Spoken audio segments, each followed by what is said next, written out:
Welcome to the Private Practice with Soul podcast. My name is Dr. Brooklyn Storme, and I help private practice owners align their business back with their soul's calling, with their big vision and with their soul's purpose. Unlike other private practice coaches, I've traveled the world in search of spiritual resources, spiritual tools, education and information so that you can have the transformation that your soul desires and needs so that you can up-level your business. How much fun is this? I love it so much. Guys, if you're not already a member of the Private Practice Monthly Mentorship Group, please check out the show notes. I would love for you to be there. In the meantime, thank you so much for pushing play today. Let's begin. Hello everybody, and welcome to another episode of the Private Practice with Soul podcast. My name is Dr. Brooklyn Storme, and I want to welcome you to another episode. I love seeing how many times you guys are playing these episodes, and I can see that a whole lot of you are going back and listening to old ones. Well, they're not that old, are they? Well, they kind of are in terms of the digital world, but they're about 6 months old now, and they're becoming some of the more popular podcasts. So thank you very much for listening to those, and of course, welcome to all of the new subscribers. I'm very excited as well, as the podcast has been selected to be a featured podcast on one of the podcast platforms for April next year, and I'll share a little bit more about that with you after. Also, super excited to invite you to come and work with me now in a very special program called the Private Practice Method, where you're going to learn that business doesn't have to feel so linear, so logical, so step by step and all of those sorts of things. I want to show you in practical ways how you can integrate your feminine energy, like your creativity, that nurturing, cultivating relationships, stepping into your divine radiance so that you can begin attracting people to the practice instead of feeling like you have to sell to them, so that you can retain the clients that you have and increase the lifetime value of those really beautiful relationships, so that you can achieve deeper transformations and make that really special impact that you know you're put on this earth to make, and to help you really lead with your soul, lead with your heart, and lead with relationships in private practice. It's a completely different way of approaching the business, and for those of you who are more dominant in your masculine energy, you'll be very pleased to hear that yes, each month you're going to have a goal to achieve, steps to do it, and be provided with processes as well. So it's a mix of the two. I'm going to provide you with that really beautiful safe container of all that beautiful logical stuff that some of you really like, so that you can feel safer to be in your feminine flow within that safe container. So if this sounds like something you're interested in, hit pause now, tap learn more in the show notes, and then when you're ready, enroll. It's about $100 a week to come and play, and we are going to make some huge transformations in your private practice in the way that you really want to see them unfold, and you are going to love it.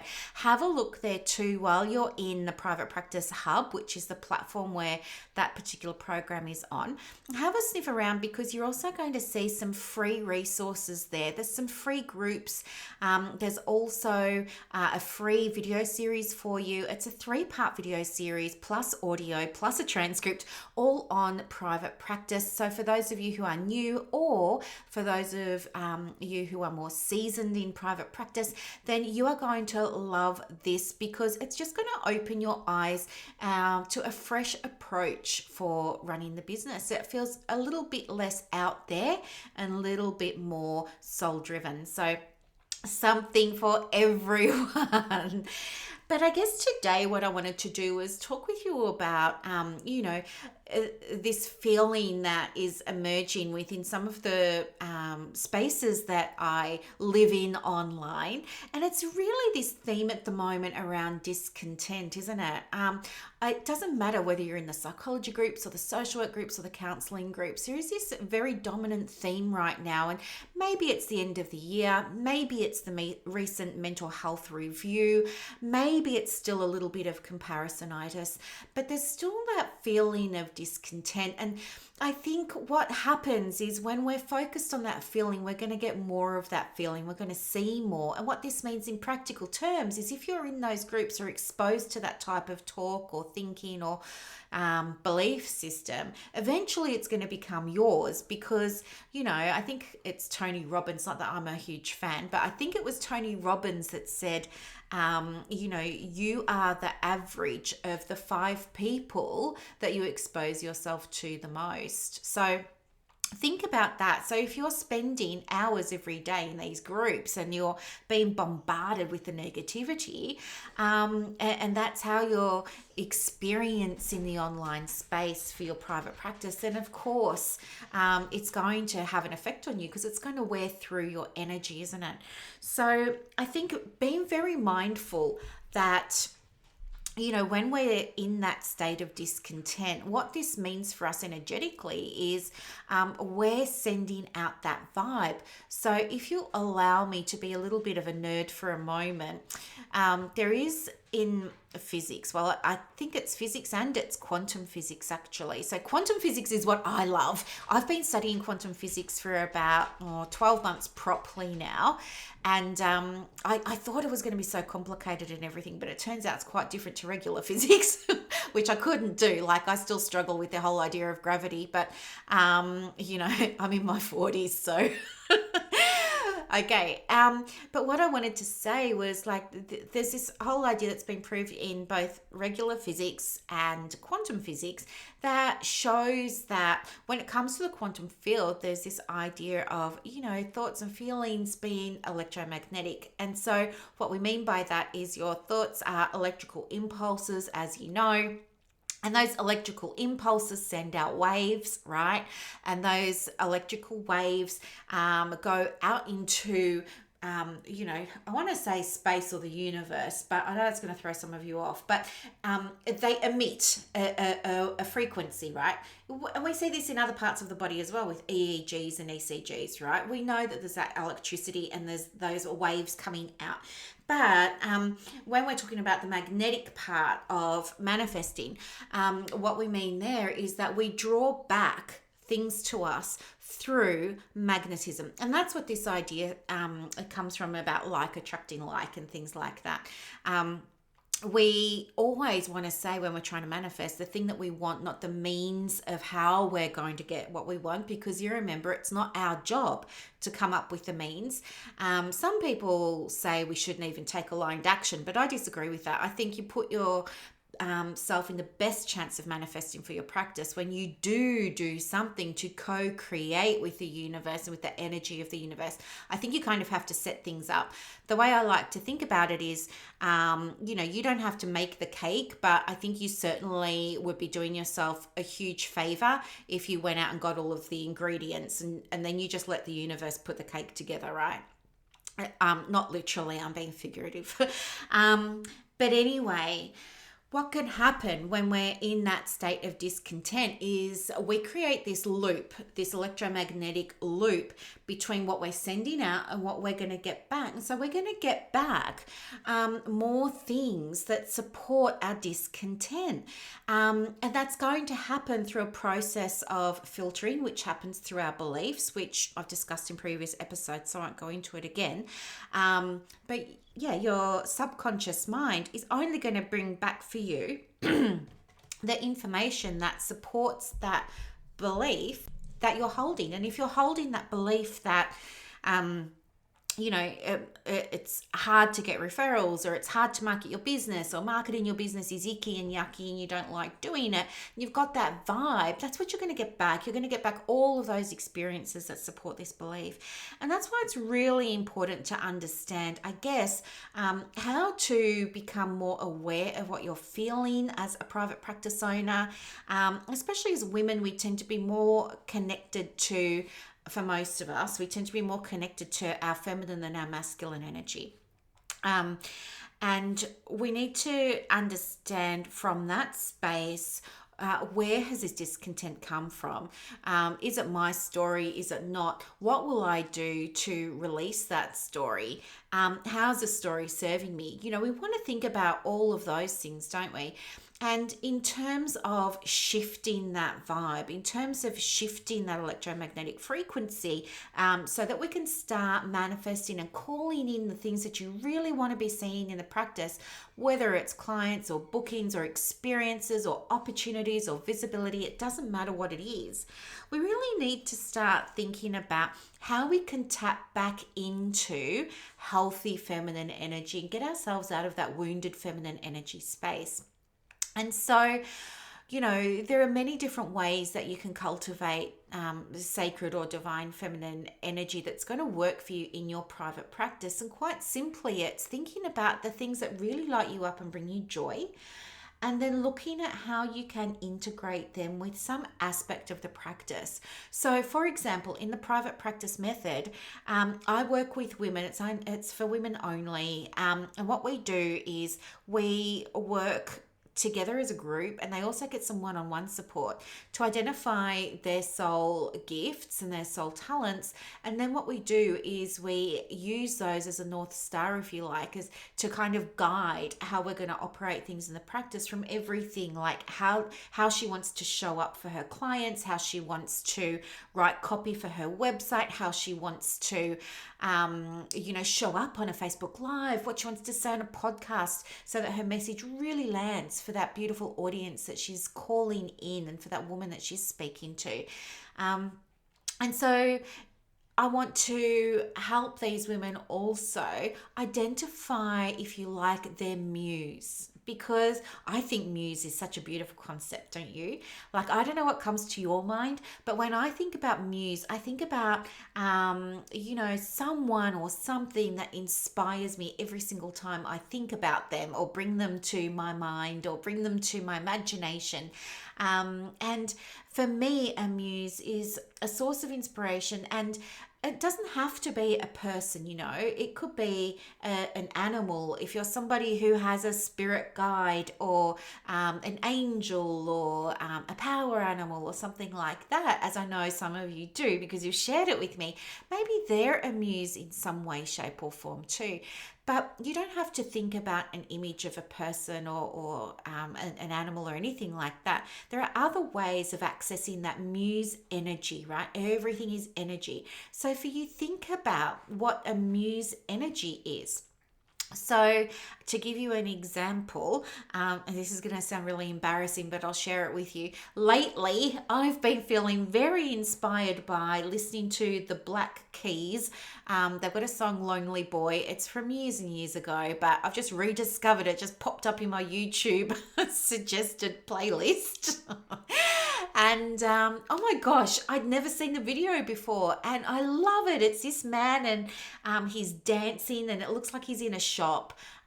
It might be a gas station or a convenience store or something like that. And you know what? He's just there and he's just dancing and he's just loving it, and he's just like in his in a state of flow. And you know what? When I first saw it, I thought, oh my gosh, this is amazing. I love this so much. Well, amazing isn't the right word, because it's not amazing that somebody dances, but what did I feel? I felt bliss, and I felt joyful, and I felt happy, and I was laughing and smiling. And then guess what? I pushed my chair back and I actually got up and started dancing myself and then singing the chorus, and I was just loving it so much. And then guess what happened? After I finished doing that, my whole vibe had changed. I was in this great mood, and then I wrote some content that got really high engagement. And I swear it was because I've been able to put myself into that really positive space. So the moral here, or what I want to share with you here, is that there's no pressure on you to think of a character in a book or a movie that you're going to use as your muse or a real life person. It's really about tapping into the energy of that muse, the energy of the muse that's going to shift you from discontent to content, that's going to close that gap. And here's the other thing that I want to share with you as well. Sometimes you have an idea, I don't like this feeling that's sitting on my heart right now. Maybe it's a feeling of, let's tap into discontent again, right? And you start to think, well, how would I rather feel? And you might say, well, I would rather feel happy with where things are at, or I'd rather feel like I'm more trusting, that I'm in I'm exactly where I need to be at exactly the time I need to be here. Maybe you want to think that. That's fine. Let's think of how you close that bridge. And maybe you brainstorm, for example, things that you could do to close that bridge. That's all fine. And maybe you start to work on something that's going to close that bridge. But then what happens is you stop because you get distracted and you start working on a different approach, and then you stop that and you start working on a different approach. And what's happening is, before you know it, you might find that you're working a little bit on a few different ways. You might say, oh, well, I'll try journaling, and then that might not feel right. So then you're going to say, oh, well, I'll do what Brooklyn does and I'll listen to some music. It puts me in a good mood. And you tried that, but it doesn't work for you because maybe you don't like the black keys. Or maybe you say, well, I'm going to try and paint, but you know what? You're just not feeling like you're in the painting vibe. So you might try a few different things. It doesn't matter how many things you try, but you have to follow one through to completion, because it's one thing to desire change. It's another thing to act on it through to completion. And that's where many of us fall over, not just in private practice, but when we're trying to manifest, when we're trying to call in new beautiful things to the private practice. This happens when we're in our feminine flow most of the time, because she's guided by her intuition. She's guided by what feels good in the moment, but she hasn't yet learned how to harmonize that with the structure and the processes that are provided by that beautiful masculine energy. So you really want to try and make yourself a little bridge, a little map, a little, 3-step process, if you like, to get you from discontent to how you'd rather feel, and follow it through. And using a muse is a really, really, really fantastic way of doing that, And I think too, the other thing about being discontent and about muses is that sooner or later, as we grow as women, as we grow in personal development, as we grow in our private practice, we each begin to realize on some level that it's kind of the not having that fulfills our soul, but it's rather the contentment of what we've already got that nourishes us on a soul level, right? It's that contentment in what we've already created, no matter how big or how small. And sometimes that contentment can slip by the wayside, and when it does, that's fine, because it gives us an opportunity to allow us to tap into that beautiful feminine energy and get those creative juices flowing again. Okay, and this is why sometimes some things start to feel quite stale in the practice, because we do find that place of contentment, and then we're wanting a shift, we're wanting something new, we're wanting a fresh approach, a new idea, a new way of doing something. And it's not just in private practice. I felt this in relationships before, or friendships before, or do you know what I mean? That happens in all parts of life. Sometimes things just start to feel a little bit vanilla, or they start to feel a little bit same, and you just experience this sense of restlessness, don't you? Like you need something to change. But there are ways about shifting through that discontentment, okay? We have to understand as well that it's great to be content, but that feeling of contentment usually doesn't last long, because we are dynamic. We're constantly evolving. We're constantly changing. Working with coaching clients and mentoring clients and supervision clients, they change from session to session. And I know this because I ask them all, hey, what's the action step you're going to follow through on today? And I check in with them about that. So they're constantly changing from session to session to session. And so I think it's when you finish a process, whether it's finishing your project, maybe you finally get all your processes sorted out, maybe you finally get something done, you sit with it, you have that period of contentment, and then that discontentment starts stirring within you as well. But you know what? I believe that creative energy is always present, it's always accessible, and it's always around you, and that you have the capacity to tap into this creativity whenever you choose to. It's not always time that you can schedule in your work diary. It might be time that you allocate for being flexible, so that when you become better and more skilled at tuning in to the vibe of things that you want to experience, like tuning into the vibe of creativity rather than waiting for that vibe to land on you. When we're beginning to understand about vibration and frequency and manifesting, we often wait for ourselves to feel something. But that's okay. That's the beginning stages. But as you become more proficient with manifesting, and as you become more aware, proficient, and knowledgeable about your energy, you then become better at tuning in to different vibrations. And so you get better at tuning into the vibration of being creative, for example, So when you feel discontent, at work, when you feel discontentment with the practice, when you feel discontentment in these groups, it's usually a sign that you're ready to learn more. You're ready for expansion. You're ready to create more. And you're ready to be more daring. And if that's where you are right now, oh my gosh, I absolutely must meet you. I want to work with you so badly because you're absolutely a match for the way that I work and where I want to meet people in that space, So when we finish this podcast, do yourself a favor, click learn more in the show notes and check out some of the things that are on offer. I'll put the link to the whole platform because it's got everything there. The free things, the $27 things, the $37 things, and then it's got, the private practice method, which is what I really, really, really want you to go and have a look at because I think it's going to really resonate for you. If you are feeling content and you're ready for change, if you're feeling discontent, something stirring within you, it's your sign that you're ready for the next step. It's your sign that you're ready for things to be shaken up. It's your sign that you're ready to dare to do something more than what you've been doing. And I really want to work with people who are in that space. So I will leave it there. Thank you so much for listening. I'll also drop links to the Australian Counsellors in Private Practice online group, but all that stuff is in the Learn More button that I'm going to share with you anyway. Have a beautiful day, everybody. Thanks so much for joining me again, and I will see you on Saturday. Merry Christmas. Happy holidays. Bye.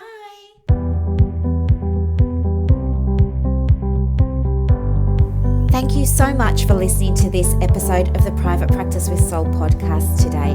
If you're looking for clarity, if you need help with branding, your processes, and bringing everything into alignment with your soul's purpose for your private practice, head to the show notes and click the link for more information about the Private Practice Monthly Mentorship Group. You are going to love it. I can't wait to see you in there. Thanks so much for listening. Bye.